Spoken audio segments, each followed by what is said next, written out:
So Sonia, I've been meaning to record this video. Actually, I did record another one when I was out yesterday, and there was some noise interference in it, so I decided to just do a live on TikTok. So this is regarding Kamala Harris and her aversion to actually answering people's specific questions. And I believe the Lord gave me the answer to why she does that.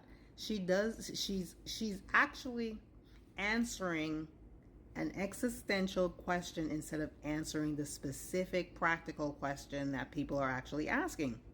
So, in a little bit, I'm actually going to record a message for Kamala to her to give her some advice as to not to stop doing that, to actually answer people's questions. And I know why she's not answering the questions. She's not answering the questions because there's no there.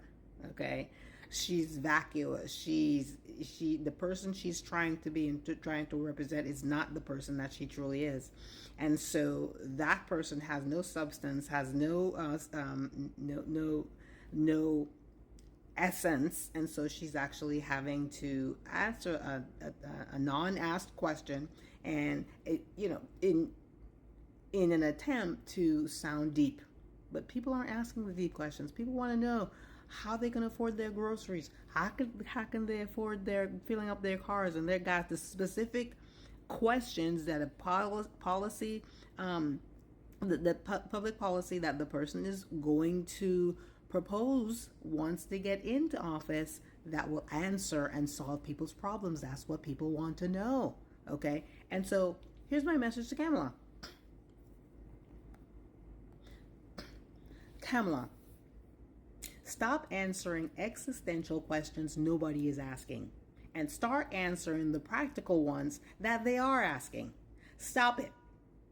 You want to be entrusted with the highest job in the land and really heading up the entire free world.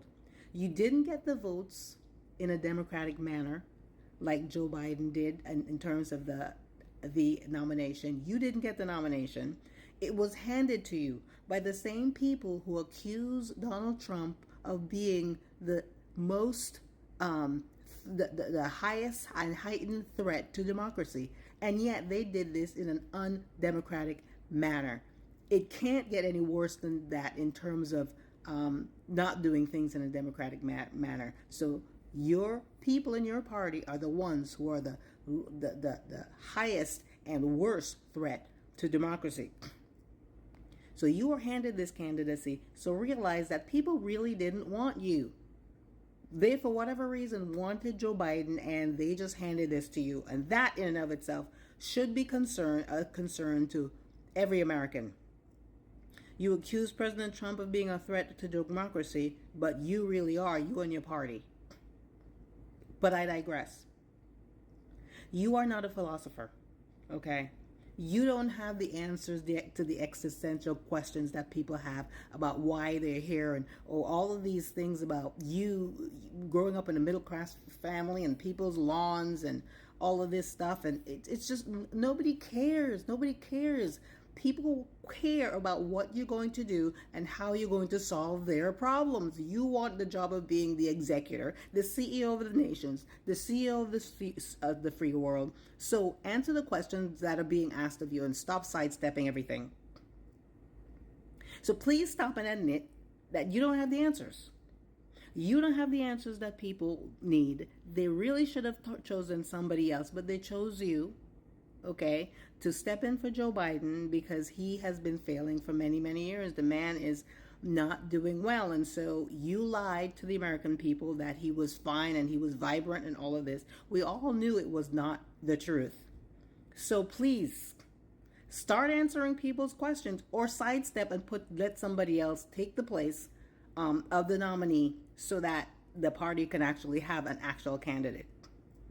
Many of us knew and saw this thing coming, saw that the fact that they kept him in there, that's really what they were planning all along. They were planning to do this switcheroo, this switch him up, this bait and switch They have been planning to do that. Your party has been planning to do that and to just put you in there, even though you couldn't get any votes, even though the people didn't want you. And now everybody, get this, everybody's pretending that they absolutely believe that you are the best candidate that they could ever find to replace Joe Biden and to run the free world.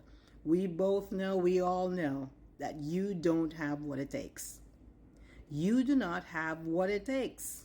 Unless there be some miracle that would change you and you would change or come clean or be genuine. Hello, be genuine to people with the fake accents and the fake, oh, I'm this with this time and I'm that the other time. This is not acceptable. This is just not acceptable. So my advice to you is to stop answering these existential questions that no one is asking you because nobody made you the philosopher of the world. You're not even being genuine. So just answer the questions. Just answer the questions. And why are you hiding from the press? The same press who threw you all these softballs and all these predetermined questions and all of that, you won't even sit down and answer questions specifically. Oprah, you had the most friendly audience you could have had, and you could have knocked it out of the ballpark, but you didn't. So what gives? Just start answering the people's questions. Otherwise, this thing is really not going to go down well for you. So please, please, please answer the questions. How are you going to fix the problems that you guys created, you and Joe Biden and your administration, all that you guys created, the mess at the border? Now you're flying people in. Now you guys want to give people free houses. And Nancy Pelosi has the nerve to say that, oh, it's part of the American dream. Why doesn't somebody give me a house? Give me a house, okay? We work hard, we pay our taxes, we're doing all, and then they can just walk over illegally. Possibly now you guys are trying to have them vote. This is nonsense, and it's unacceptable. So I'm just telling you right now, you're not going into that White House because we don't even know what you're capable of. As a matter of fact, we do know what you're capable of.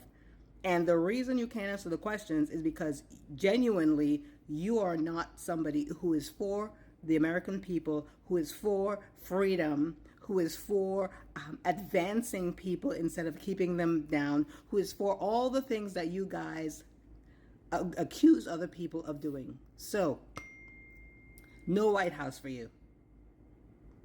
And that is my message to you. No White House for you. So may God bless you and may God bless America. Please come truthfully and come honestly and answer people's questions once and for all. Please. And that is my message to you, Kamala. That is my message to you. God bless you.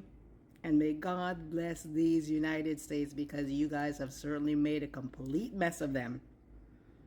And it's incumbent upon the other candidate, my candidate, Donald Trump, it's incumbent upon him to humble himself and ask God for the help to fix this nation, because without God, it is done, it is gone, and is not fixable. You guys have ruined things to the point of almost the point of no return. But God is our only answer in this nation, and may God put someone in the White House who can hear from God, who is moral, who is not, and I didn't even get into all of the things that you guys are proposing and that you guys have brought into this country and into this nation. A scourge, really, a scourge. All of this transgenderism, all of this nonsense, all of this abortion in the 9th month and beyond. I can go on, but my message to you is no dice to the White House. You will not enter the people's house. And by God's grace, we will be able to recapture and rebuild this nation. And in many ways, it needs to be rebuilt from the ground up.